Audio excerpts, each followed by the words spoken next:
Now we are finished our nerve physiology. Now we are going to start with our muscle physiology. In muscle physiology, first we will be discussing about the skeletal muscle and few points about the cardiac and smooth muscles. So coming to the skeletal muscles, this is an representative diagram. Like when you take out any muscle, the entire muscle is there. Inside the muscle, there are very many fascicles, like group of muscle fibers which are called as fascicles. This group is called as fascicles, and inside the fascicles there will be many single muscle fibers. They are made up of muscle fibers. And finally, we will have an inside one single unit, that is the muscle cell, like we have it for all the tissues, muscle cell. This muscle cell, we will be discussing it extensively. We will be discussing about the ultrastructure of muscle cell. The muscle cell is primarily made up of a covering like all the cell, that is called sarcolemma. Then we have an important system called as the sarcotubular system, wherein the calcium release and all the channels are present. The next is sarcotubular system, and the third one is the contractile unit. Obviously the muscle is contracting, so there should be some contractile units inside the muscle, which is called as the myofibril. Myofibril have various supporting proteins also, which we will discuss. So this is the another ultrastructure of a cell. As you can see here, normally for any cell the covering is called as plasma membrane. But for a muscle cell, we call it as sarcolemma. The outermost covering is called as sarcolemma. And muscle cell, what is one more speciality is, there is some invaginations of the muscle cell. This sarcolemma invaginates in many places. These invaginations are there in the sarcolemma. This is one speciality about it. Then secondly, we have boxed it around some structures, that is called as the sarcotubular system. We will be discussing all of them extensively. The second one is sarcotubular system. So this sarcotubular system is the one which is going to provide us the calcium, sarcotubular system. And finally, we have inside one box structure which is showing some striations also.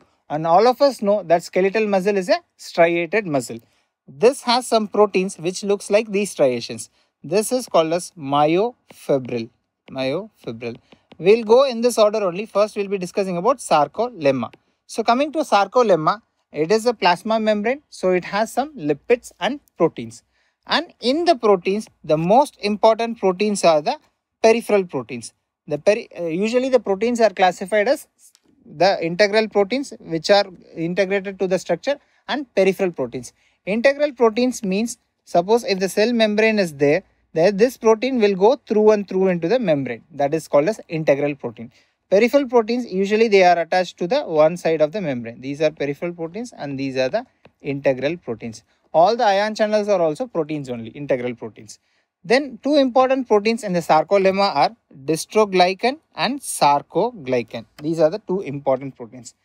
But the most important protein is the peripheral protein, that is the dystrophin. This protein is commonly mutated, that's why this protein is very important. This is dystrophin protein. There is another protein which is called as syntrophin in the peripheral protein itself. But the dystrophin protein is the most commonly mutated protein. Let's try to understand the diseases about them. Dystrophin proteins, usually this disease comes like an X-linked disorder. So it is predominant in males. Obviously, it's because of the only one X chromosome in males.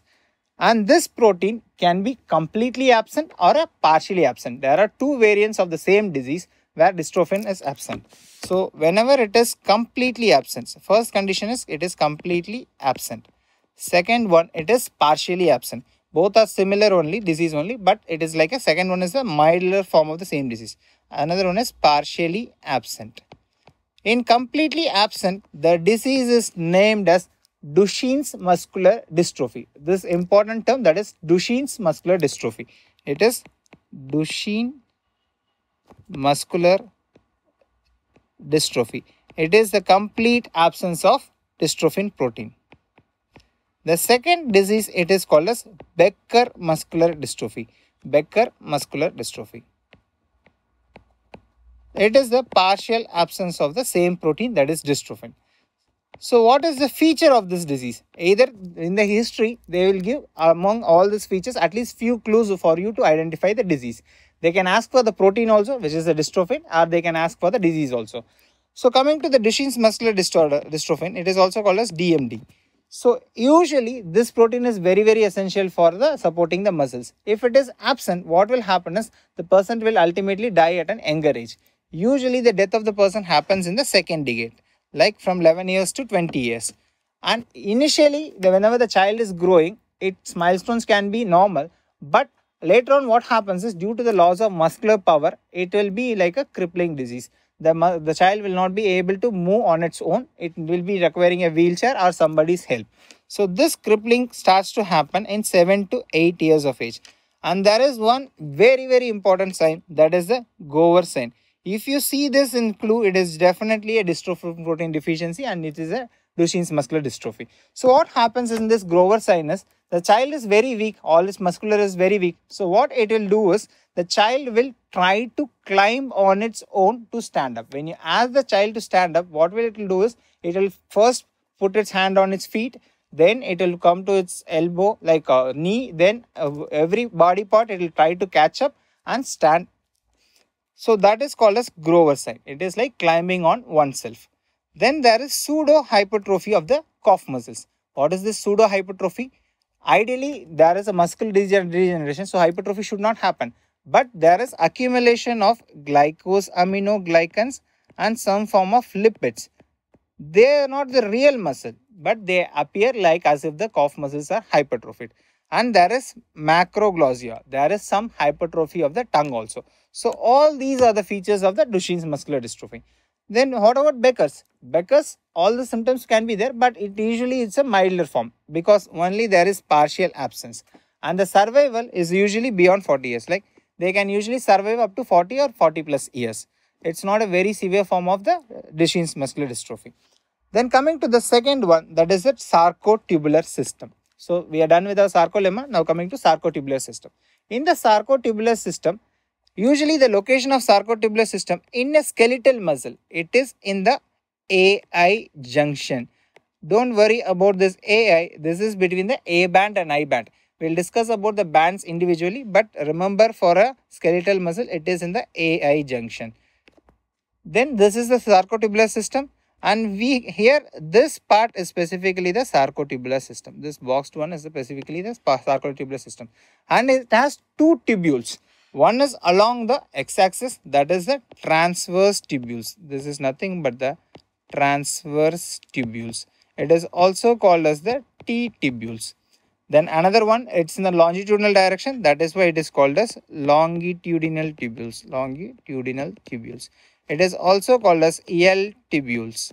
So these are the tubules. So what is the function of them? So basically these invaginations and the extended portions, as you can see it like a dumbbell shape, this is nothing but a sarcoplasmic reticulum. That's why it's called sarcotubular system. It is nothing but the sarcoplasmic reticulum. This sarcoplasmic reticulum, what is the function of this sarcoplasmic reticulum? They are going to store humongous amounts of calcium. And why calcium is essential? Because calcium is the first step to have it for a muscle to contract. So calcium is stored in this place. So now somebody has to bring the calcium from the sarcoplasmic reticulum to the outside, because we know that the innermost structure we saw in the prior diagram, it is myofibril. They need calcium for the contraction. So ideally this calcium from the sarcoplasmic reticulum has to be brought out. How it is coming out? Let's try to understand it. First thing is, what happens is, there is action potential from the neuronal end. Usually the neuronal muscular junction is there. Before the muscle, what will be there? There will be a neuron here. In this neuronal end, the action potential will arrive and it will send the impulses. Whenever the impulses arrive in this region, what will happen is, they will cause depolarization.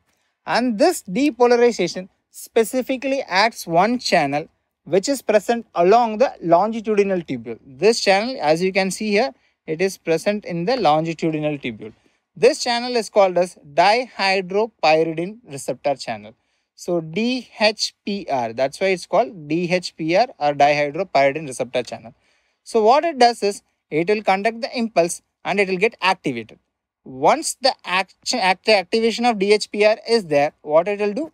It is going to mechanically open the next channel. This next channel, where it is present? This next channel is present in the sarcoplasmic reticulum. This sarcoplasmic reticulum has one beautiful channel which is called as RYR. This is called as a ryanodine receptor channel. This ryanodine receptor channel. So what it is doing? As you can see here, we have put a link between them. The channel links are mechanically connected. That's why this form of contraction is also called as electromechanical coupling, because electrical impulse is arriving and it is coupling with the calcium to be released. So what is the function of this RYR? This RYR is nothing but a calcium channel. So once it is mechanically open, it is going to throw the calcium inside the membrane. Like huge amount of calcium will be available. That is also called as calcium spark. So once this calcium sparks are available, what it is going to do? It is going to take help of the myofibril units and help in the contraction of the muscle. So this action till now it is called as excitation contraction coupling. So it is getting excited and it is coupling with the release of calcium. Then there is one important clinical aspect for this RYR channel. This RYR channel, there is one specific mutation where there is a gain of mutation. Gain of function mutation means it's going to do its function like increased function. This increased function is there, and if it is increased function is there, what will happen to the amount of calcium released? There will be huge amount of calcium released. Whenever there is huge amount of calcium released, what will happen to the muscle? The muscle can go for a severe state of contraction state. Whenever the muscle is spending too much energy, what is going to happen? It is going to increase the temperature of the person itself. That's why this gain of mutation of RYR will create a disease called as malignant hyperthermia. Sorry for the error here. Hyper. This is hyperthermia. There is increased temperature. Malignant hyperthermia. And usually this is aggravated by having anesthesia. So whenever the person is put into anesthesia, what happens is this gain of mutation is getting activated, and usually it is seen in a surgical table. And this is very sensitive to one anesthetic agent, that is halothane. That's why whenever this question is asked also, they will give this histories. The patient is put into anesthesia under halothane and developed severe form of hyperthermia. So what is the diagnosis? So you have to write which receptor is affected. The receptor here is RYR because of the severe muscular contractions which is happening here. Once the calcium is released now from the RYR, then what we have to do? It will go to the myofibril. So now let's discuss about the ultrastructure of myofibril. The myofibril has various amounts of proteins. It has several proteins which are, all of them are very, very important. We are going to discuss about individually.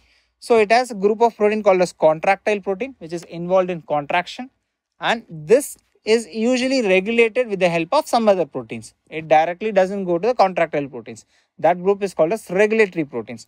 And the third group is called as anchoring proteins. Anchor means, as all of us know, it is the instrument used to park the ships in the harbor.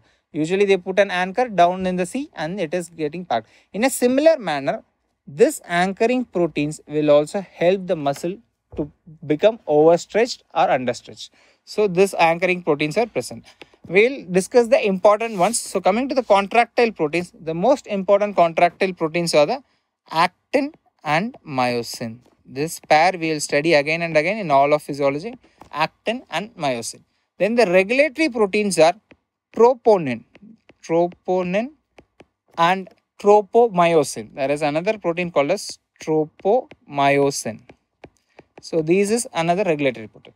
Then coming to the anchoring protein, there are several anchoring proteins, but for clinical importance, there is one important anchoring protein which is called as titin. I want you all to pay attention to this titin because this will have a potential MCQ in the near future.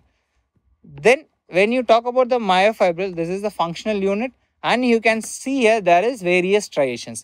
That is the reason behind why it is skeletal muscle is a striated muscle.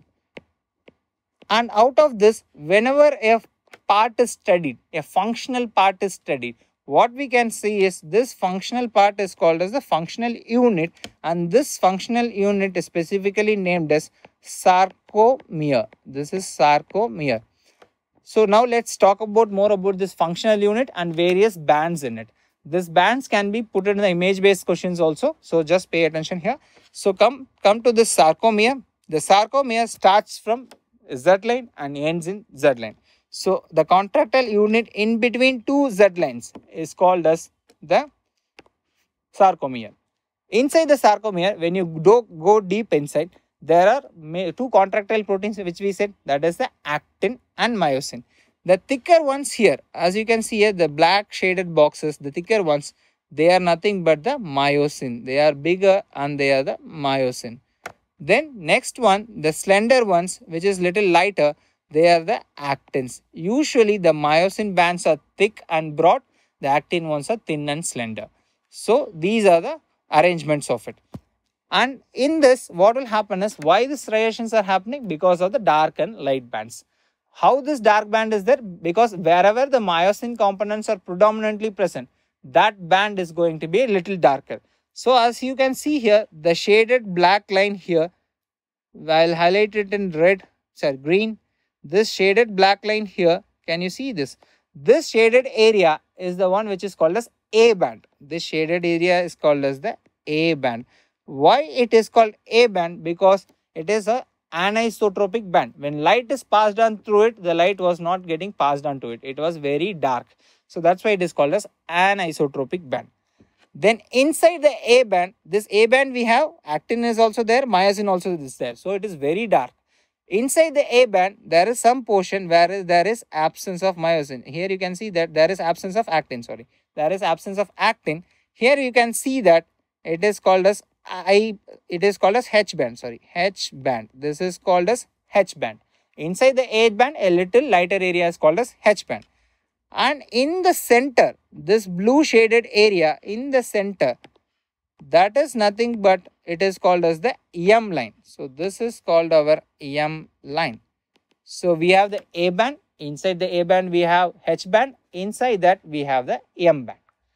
And there is other areas in between these two. So this has taken the major portion. But see this area. This area we don't have any myosin at all. This area we don't have any myosin at all. So that's why this band is going to appear a little lighter. That's why this band is also called as I band. I band is a name given for isotropic band. I band is the name given for isotropic band. So coming to the bands again, A band is anisotropic band. It is having both the myosin and some actin, because the actins are projecting a little bit. Then coming to the I band, it is isotropic band. Here you can see there is no myosin at all. In the I band we can never see a myosin. So only actin filaments are present. Whereas coming to the H band was inside the A band. It is a lighter area inside the A band. Then coming to the straight line which was there in the middle, that is nothing but the M line. Central area of A band is the M line. Then questions are asked, what happens whenever the muscle goes in for contraction? Which band, what happens to each and every single band? As you can see here, this is the normal resting position and second one is the contracted state. In contracted state, let's see what has happened to all the different bands. This is the A band where the myosin is there. The myosin filament is going to take its place and it is going to stay there only. So here also it is taking the same space, even though the muscle has contracted, but myosin has taken the same place. So what is the band which is present here? Here it is present as A band. Now tell me what has happened to the size of the A band. The A band is not going to change. After contraction also, only A band does not change. The A band length does not change. This is the most important MCQ. Does not change. Then what happens to the other bands? Now everything has shortened. This band has shortened. The I band has shortened. The H band is also shortened. Why? Because it has come little here. Now the H band is this much only. Whereas in the normal state, it was a little bigger like this. This was the H band here and this is the H here. The H band has shortened. Then I band, obviously it has shortened completely. So both get decreased. Now since everything has come closer, what has happened to the M line? The M line would have become prominent in the center. The M line would have become prominent in the center. This is all about our general myofibril structure. Now we'll discuss about the individual proteins. The contractile proteins are the myosin and the actin. In the myosin, you can see that there are some globular heads. This is the part where the ATP is present. First thing, it has ATPase enzyme. Second thing is, this is the one which is going to go and bind with the actin. In the actin, what do we need? In the actin, I need sites for the myosin to be bounded. I need several sites where the myosin can come and bind in it. So it has the site for the myosin binding. So coming to the next group of protein, that is the regulatory proteins. This is going to regulate the contraction.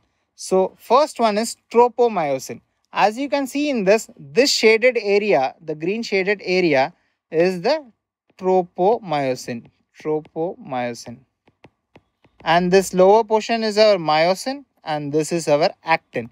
So it is in between the actin and myosin. What is its function? It normally prevents the actin-myosin interaction. Why?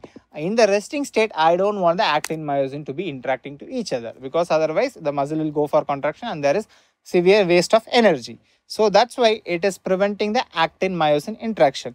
And there are some round globular structure here. You can see here there are two I have drawn here. This rounded globular structures are nothing but our troponin. So now let's try to understand what is the function of troponin. Troponin, as you can see here, it has three parts. The first one, which is attached to the tropomyosin, there is a part called T, there is a part called I, and there is a part C.